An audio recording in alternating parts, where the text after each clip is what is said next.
नमस्कार मित्रांनो, शेतकऱ्यांसाठी आज अतिरिक्त अर्थसंकल्प 2024-25 मध्ये 23 योजनांचे निर्णय घेण्यात आलेले आहेत। ते निर्णय कोणते आहेत ते या व्हिडिओच्या माध्यमातून थोडक्यात पाहूया। त्यापूर्वी चॅनलवर नवीन असाल तर चॅनलला सबस्क्राइब करून ठेवा, ज्याच्यामुळे तुम्हाला अशीच नवनवीन माहिती भेटत राहील। चला तर मग मित्रांनो, व्हिडिओला सुरुवात करूया।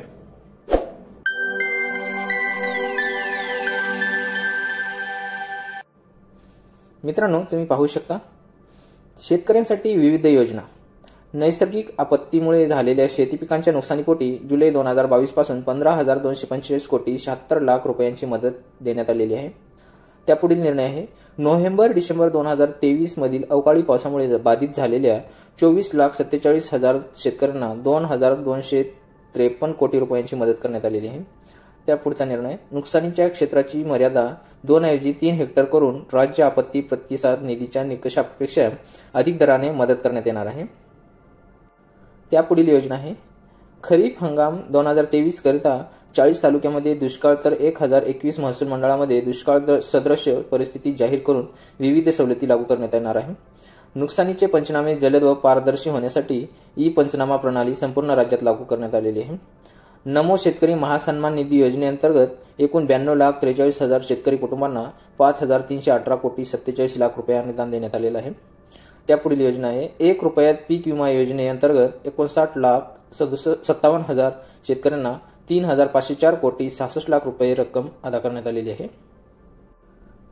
त्यापुढील योजना आहे गोपीनाथ मुंडे शेतकरी अपघात सुरक्षा सानुग्रह अनुदान योजनेअंतर्गत 2,694 शेतकरी कुटुंबांना 52 कोटी 82 लाख रुपयांचे अनुदान वाटप करण्यात आलेलं आहे। त्यापुढील निर्णय आहे महात्मा ज्योतिराव फुले शेतकरी कर्जमुक्ती योजनेअंतर्गत पीक कर्जाची नियमित परतफेड करणाऱ्या 14,33,000 शेतकऱ्यांना प्रोत्साहनपर रक्कम म्हणून 5,190 कोटी रुपये अदा केले। उर्वरित रकमेचे वाटप त्वरित करण्यात येणार आहे। त्यापुढील निर्णय आहे नानाजी देशमुख कृषी संजीवनी प्रकल्पाचा 6,000 कोटी रुपये किमतीचा दुसरा टप्पा 21 जिल्ह्यात राबविण्यात येणार आहे। त्यापुढील निर्णय आहे माननीय बाळासाहेब ठाकरे कृषी व्यवसाय व ग्रामीण परिवर्तन प्रकल्पांतर्गत 1,561 कोटी 64 लाख रुपये किमतीच्या 767 उपप्रकल्पांना मंजुरी सुमारे 9 लाख शेतकऱ्यांना लाभ मिळणार आहे।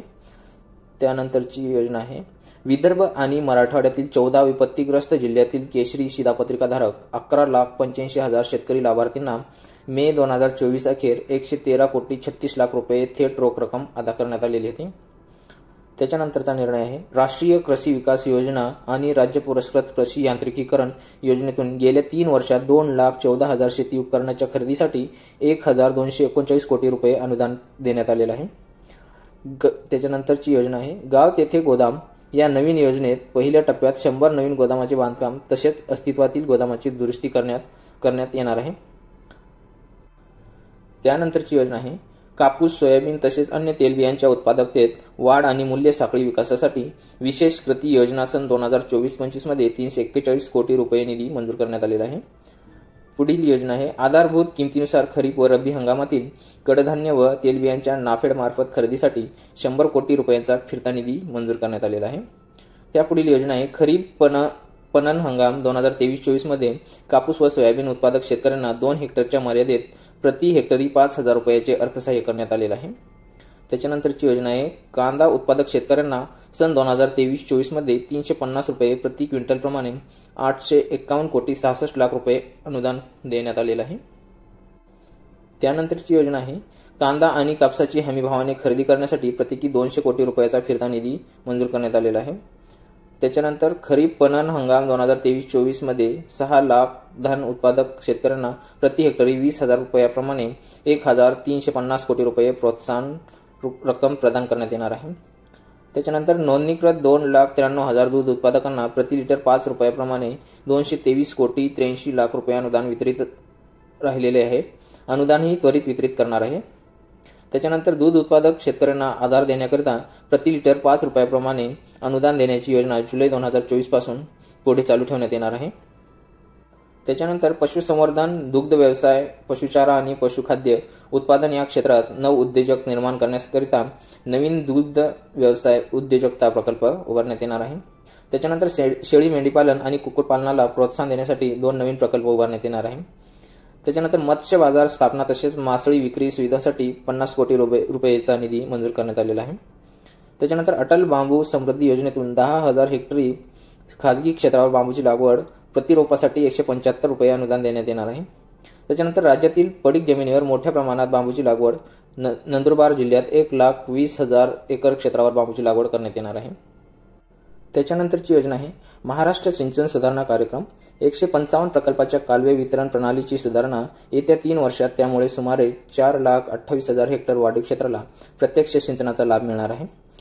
त्याच्यानंतर विविध अपूर्ण सिंचन प्रकल्प पूर्ण करणे, वितरण प्रणालीतील सुधारणेसाठी नाबार्डकडून 15,000 कोटी रुपयांचे दीर्घ मुदतीचे अर्थसहाय्य करण्यात आलेले आहे.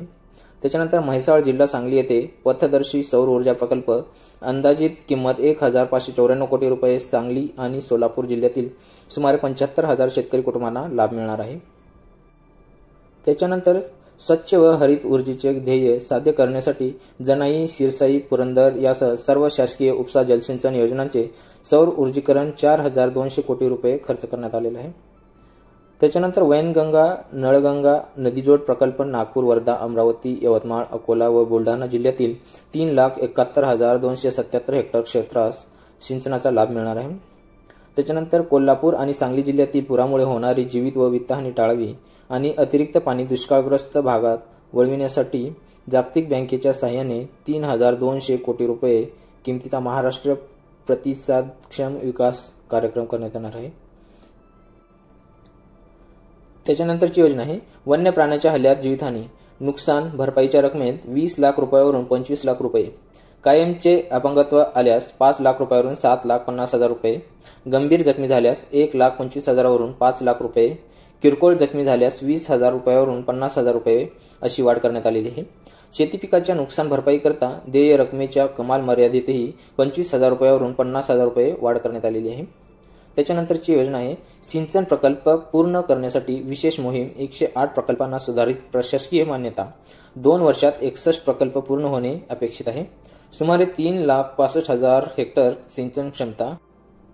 त्याच्यानंतर जलयुक्त शिवार अभियान 2 अंतर्गत मार्च 2024 अखेर 49,651 कामे पूर्ण करण्यात येणार आहे.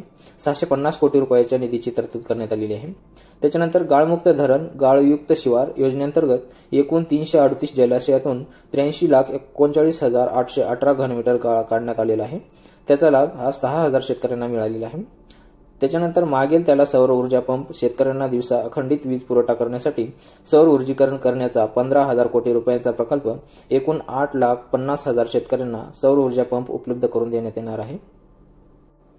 तर मित्रांनो, अतिरिक्त अर्थसंकल्प 2024-25 यामध्ये हे शेतकऱ्यासाठीचे निर्णय आहेत ते घेण्यात आलेले आहेत. धन्यवाद मित्रांनो. जय हिंद, जय महाराष्ट्र.